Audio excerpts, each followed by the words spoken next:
A Deputación de Pontevedra destinará 11 millóns de euros ao plan de Porrense, un plan destinado a concellos de menos de 50.000 habitantes que tanto o vicepresidente como a presidenta cualificaron como unha revolución no Pazo Provincial.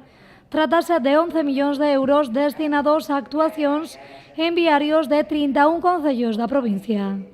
Estou francamente satisfeito porque, repito, abrir camiños novos, cambiar dinámicas moi profundas e moi reiteradas de facer obras sin proxecto, non? Ala, chegan ali, meta máquina, despois xa veremos, non sei que, etc. Pois acábase, non vais acabando esa dinámica, que, repito, foi, vamos, a mayoritaria, non?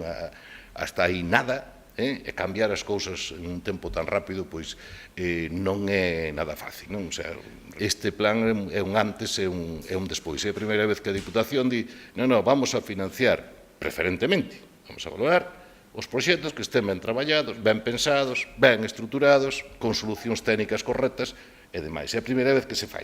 A presidenta informou nesta xornada que a este plan se presentaron 48 proxectos, dos cales 31 son os que finalmente se van a aprobar ou dar o cumprimento a todos os requisitos marcados nas bases da convocatoria do plan publicadas no Boletín Oficial da provincia o 13 de abril.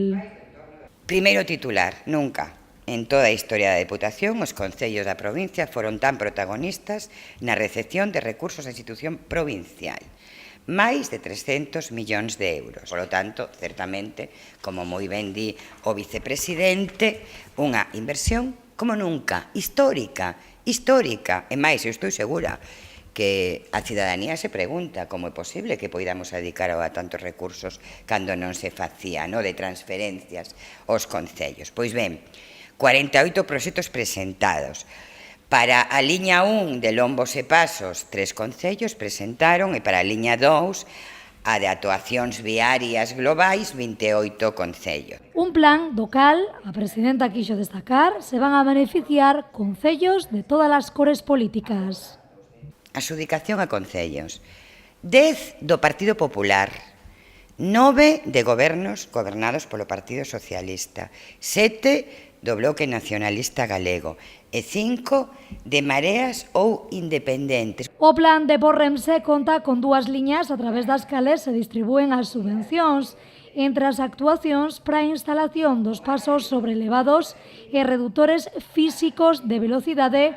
Esa sería a liña 1 e a liña 2. Céntrase pola súa banda na mellora da mobilidade, a seguranza viaria nas vías e espazos públicos municipais dentro do ámbito ou na contorna de puntos de gran atracción.